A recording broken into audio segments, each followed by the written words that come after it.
Hey everyone, welcome back to the channel and welcome to the Japan trip roundup video. I'm doing one of these sort of sit down videos in my apartment for the first time in a really long time, so I'm super rusty. I've filmed this intro about 10 times over. It's really quite bad.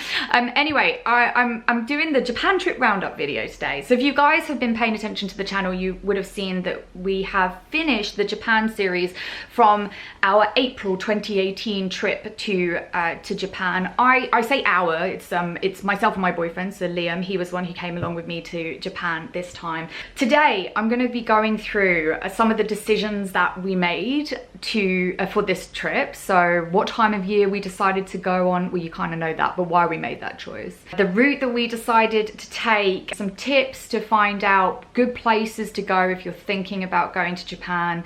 Also we'll be doing the final numbers on the Japan Rail Pass savings. So if you guys watch the videos, you'll see that when we were on trains, I was giving some information about how much money we were saving by using the Japan Rail Pass. So I'll give the final numbers to that somewhere in the middle of this video. And I feel like I've forgotten something. Oh yeah, we will be doing some information on flights and hotels as well. So yeah, anyway, let's go. Let's kick off first with the planning for the trip. You'll see my giant map here. This is the map that I use to plan all my trips. Let's kick off with the time of year that we decided to go. This year we chose to travel in April to Japan because April is a pretty special month in Japan, and probably so many of you know why. Japan has a cherry blossom season during March, April, May, depending where you are in the country. And so if you hit Japan or the certain areas of Japan at the right time, you see these beautiful pink cherry blossoms open on so many of the trees because they're just everywhere, and it makes for a beautiful backdrop. The one major negative part of going at this time of year is it gets a decent amount of rainfall, and you'll see in the videos that happened a little bit as well. If you want zero rainfall, the best time to go is in winter. Japan is very, very dry in winter, so you don't tend to get so much rainfall. Now let's talk a little bit about our route. The route that we took around the country, or should I say route? How many people vote route or route? Route. Shall I say both? The route/route that we decided to take around the country is a little bit complicated. For us, the motivation on this trip was to visit places that we've never visited before, and also to ride on a lot of trains. Some of you guys might know I'm a bit of a train fanatic, especially Japanese trains. I love traveling around the country on trains, and so there was a few places that I wanted to go to take particular train routes, and so that was a massive motivating factor in this trip as well. Anyway, let me talk you through the route. As soon as we arrived in Tokyo, we left actually straight away, so we didn't spend very much time in Tokyo at all. I think maybe an hour to have some of our favorite foods and then got on the way, straight away. We traveled northwest on one of the newer bullet train lines up to Kanazawa. Kanazawa is a place that we've never been before, so we wanted to spend a couple of days there before we left, and then went down to Matsumoto. We stayed a night in Matsumoto as well, saw that amazing castle, and then from Matsumoto we then did a day trip to Kiso Valley and saw two amazing old Japanese postal towns there, Sumago and Magome.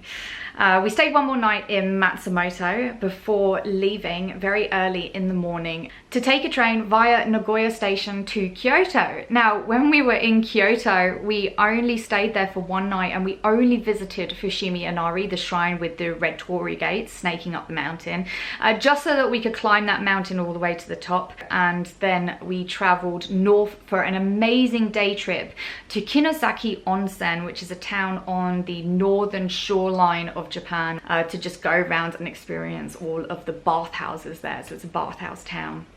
After taking the train back to Kyoto that evening, we collected our bags from the Dormy Inn in Kyoto and took a train back over to Nagoya, where we stayed one night in Nagoya to go to the SC Maglev Museum, which is the train museum. It's JR Central's train museum in Nagoya, which was awesome. Before taking another bullet train, this time going north up to Utsunomiya. From Utsunomiya we took a local line that went straight into Nikko, and that was the reason that we were going north, was to visit Nikko. We spent the next day in Nikko, so we stayed overnight in Nikko. We spent the next day going around all of the amazing sites in Nikko. That evening we then picked up our bags again after spending only one night in a hotel, and took them back down to Tokyo. And we did one day at Tokyo Disney Sea, one day in Tokyo Disneyland, one day going around sort of Ginza and Akihabara area, which sadly I didn't film, and one day doing the west side of Tokyo, which is one of my favorite places in the world, Shinjuku, Shibuya and Harajuku. So if you have a look at a map, you'll see that we actually kept a lot of the places that we are visiting around that kind of central area of Honshu, sort of the central part of Japan. I'm not sure I'd recommend this route for people who are going for the first time, not because of the energy drainingness of it, although that might be part of it, but also because we didn't spend a lot of time in places which I think are great places to go if you're going to Japan for the first time. For instance, Kyoto, we only stayed in Kyoto really for half a day and slept there one night. If you're going to Japan, you should definitely spend more time in Kyoto, and depending on how tech heavy you are and whether you really like anime or you're going to spend some time in Disney, spending more time in Tokyo would probably be advised. But if you are very adventurous and just want to get out of the big cities and go to see some of these places, then perhaps some of these places on this route are cool things for you to see. Right, let's talk about flights. And now this time Liam and I chose to travel with Finnair to Japan from the UK. So we fly from the UK, we live in London. My general preference to fly to Japan would be to take a Japanese airline, so JAL or ANA, and fly direct from London. Unfortunately, those airlines, especially flying from London, are really expensive. Finnair, I'm like, it's very quickly becoming one of my favorite airlines. The flight to Japan makes a stop in Finland, as you'd imagine, in Helsinki, but it's actually really quite nice and very quick. We take a 3-hour flight here from London to Helsinki, stop off for an hour and a half. You don't need to go through immigration, you don't need to pick up your own bag. You literally get off at the terminal that you're going to leave from, hang out for a bit, buy some Carl Fazer chocolate, which is like the best chocolate in the world, and get on another plane for 9 hours and then travel all the way over to Narita Airport in Tokyo. Perfect, it's great. The planes are brand new, the entertainment system is fabulous. I don't have a bad word to say about it at all. I am not sponsored, by the way, but I would like to be. I just think it's a phenomenal service. And actually, I think if British Airways was the same price, I would still opt to fly Finnair and make a stop in Helsinki because I think it's that good. Right, let's have a chat about hotels. I tend to put hotels into Japan, I was going to say 2 buckets, but I think it's really 3 buckets. You have ryokan, which are traditional Japanese inns. So they tend to have a very traditional Japanese room. They usually come full or half board or bed and breakfast or just dinner or whatever you want to call it. Usually they will give you breakfast and dinner, so they'll come with both. They're beautiful, absolutely beautiful. They can be a little bit pricey. I mean, dinner and breakfast is coming along with it, but they can be pricey. The next bucket is the expensive-y Western hotels, sort of Hiltons and those kind of things. The rooms tend to be very big there, which is great, but they tend to be a little bit further away from city centres or a little bit difficult to get to the city centres, and they also tend to be a little bit pricey. My favourite types of hotel are the business hotel. The business hotels, I love business hotels. They are a very small but extremely clean and convenient room, and that is why I love them so much. When we travel to Japan, we don't really need anything else but that very clean room in an extremely convenient location. I always find that the business hotels are very well located. Now, my business hotel of choice is Dormy Inn. Dormy Inn, I absolutely adore. It's a perfect business hotel in that it's extremely clean and the price is brilliant. The thing which really swings it for me with Dormy Inn is they almost always have a bathhouse on the top floor. Even if you don't manage to get to sort of one of the big public onsens or public bathhouse areas, you can still experience a bathhouse within your hotel, and it is wonderful. We stayed in a bunch of dormy inns this time. The one in Kanazawa was dormy inn, our Matsumoto hotel was also dormy inn, and our the one in Kyoto was also dormy inn, and I'll be back in dormy inn in Shibuya when I travel to Japan in November. I can't stay away from the place. I think it's amazing. We did actually stay in a few other hotels which weren't dormy inns, shocker. In Nagoya we stayed in the Mitsui Garden Hotel Nagoya Premier. This seems to be a new hotel quite high up on a building with amazing views of Nagoya Castle. It also has an onsen in it as well. It was a beautiful hotel. I think we got lucky with the prices of this hotel because I think they were either doing a promotion or they've just opened. But if you can stay there and the prices look reasonable, I would definitely recommend it. In Nikko, we decided to stay in the Nikko Hotel Station Classic. No, that's not right. The Nikko Station Hotel Classic. This is a business hotel-like place. It's not exactly a business hotel because Nikko is not really a businessy area, it's a tourist destination. But I think they tried to replicate some of that sort of business hotel convenience with a couple of hotels that they have around the station in Nikko, and this was one of them. My recommendation, if you're going to Nikko and you have time, is to stay in one of the amazing ryokans that they have there. They are so wonderful, and the food there is supposed to be phenomenal. Our choice in Tokyo was to stay in an Airbnb in our old neighborhood, which was in Sendagaya, which I very much recommend. I love Sendagaya because it's very well located to Harajuku, Shibuya and Shinjuku. They're all actually walking distance or 10 minutes on a train, which is perfect if you're traveling around those areas. I do recommend Airbnb in Tokyo. There has been some news recently though that Tokyo have started to clamp down on the Airbnb, so the number of Tokyo apartments on offer has drastically declined. So even in this area, I was sort of searching around Shinjuku area and I didn't find very many at all. You usually see quite a lot all in this sort of Yoyogi Park, Meiji Jingu, and there's just not any there. The unfortunate thing about this is Tokyo is a really expensive place to stay in a hotel. There are some great hotels around Tokyo though which are reasonably priced, like Citadines I really like. The Dormy Inn in Shibuya is supposed to be really good. If you are going to go, book a hotel with a free cancellation policy as soon as you can, because they're going to get very, very booked up the closer you get to your vacation. And then at least you have the opportunity to cancel it if you need to. Right, the Japan Rail Pass. This is the bit I've been looking forward to of this video. How much money did we save on the Japan Rail Pass?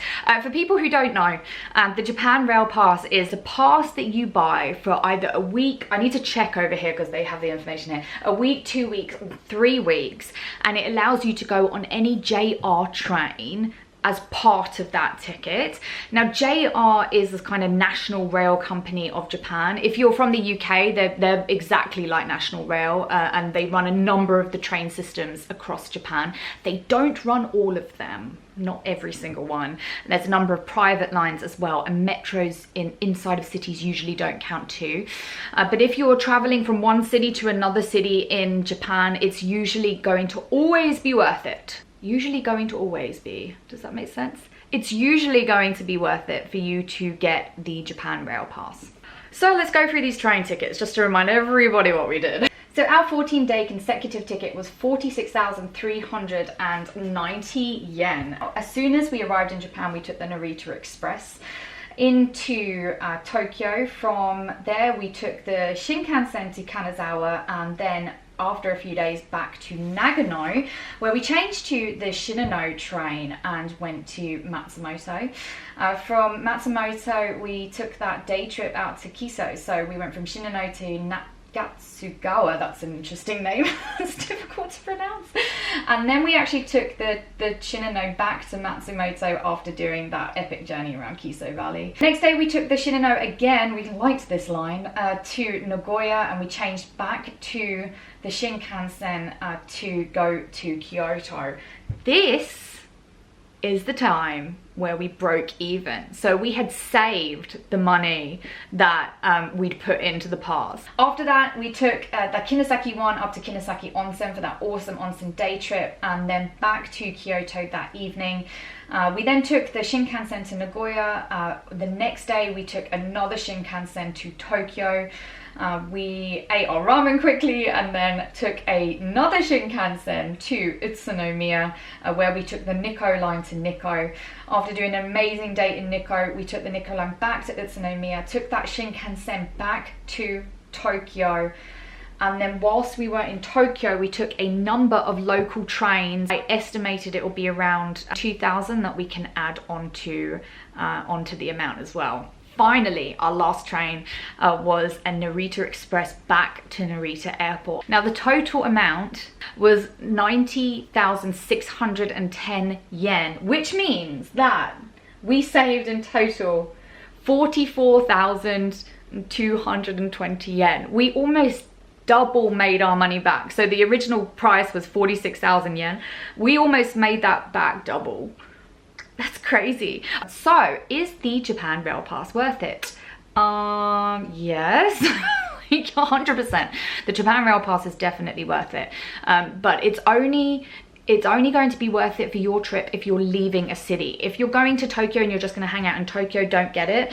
If you're going to be leaving Tokyo at all, definitely consider getting it, especially if you're going to be going to Kyoto and back. So Japan Rail Pass, 2 thumbs up.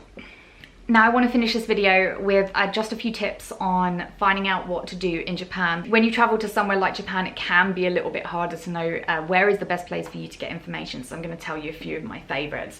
This is actually number one. This pointing thing is weird when filming. This is number one. This is japanguide.com, and I absolutely love japanguide.com. If you scroll down to the bottom of the home page, there's a nice map here, and if you click on any of the places on the map, it will give you some information about that place and a rundown of the best places to visit in there. And I love its little spot system as well. 1 spot means it's an amazing place to visit. 2 spots is you shouldn't miss it, and 3 spots would be this place is freaking amazing, do not miss it. See, have a look at Japan Guide, see if it's the right pitch for you, whether it gives you the things that you think that you would like. It's a fantastic resource and gives you some great information of how to get to places. That's what it's really good for, is how to get to places and whether that's covered with the Japan Rail Pass. Super website. Another website which is really amazing for recommendations is Tokyo Cheapo, and of course I love this because it really does look at things with the kind of eye of trying to save some money. I mean, it's called Tokyo Cheapo. It's a fantastic website which has loads of great resources and tends to bring out news pretty quickly about sort of some things which are coming up that are seasonal, like firefly viewings or sakura seasons or matsuris, festivals, and these kind of things. So Time Out Tokyo is also another great resource, although like I said, I do find its recommendations to be a little bit pricey, especially on the restaurant side, but it is a good resource nonetheless. Talking about restaurants, I've got 2 major websites that I go to for restaurants, and one of them is TripAdvisor. I think TripAdvisor gives some amazing recommendations when it comes to restaurants, and it tends to give ones which are very foreigner friendly, and I think mostly because the community that uploads reviews to TripAdvisor tends to be foreigners to Japan, because Japanese people will use a few different websites or Japanese sort of focused websites. If you want to do it like a local though, the website that I heartily recommend that you go to will be Tabelog. Tabe is the Japanese word for eat, so tabemasu is to eat. And Tabelog is a massive website / database of almost any single food establishment in Japan. What I tend to do would be to search for a place inside of Tabelog like Osaka, and then select a food that I would like ramen or okonomiyaki or soba, something like that, and then find the best restaurants around which offer those things.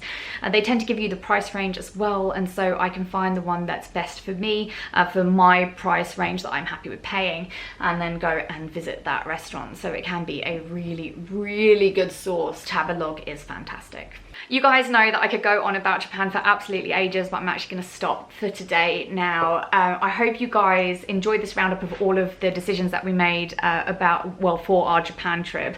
I am going to be back in Japan later on in this year. Some of that time I'm probably going to be by myself, so if you have particular things that you'd like to see on the channel, let me know. Actually, I'm interested in maybe doing a little audience participation on where I get sent. I'm a little bit nervous because I don't want people to say go to this crazy place and then I'm like, why am I here? I'm interested to hear what you guys would like to see when I'm next in Japan. I will definitely be back at Disney. 100%. It's my favorite place in the whole entire world. So thank you so much if you watched this video. If there were questions that I did not answer for you, please let me know. I would love to make sure that I get to those. Just ask me in the comments. I'll either do another video or I will just answer them for you in the comments. That makes sense, doesn't it? Yes.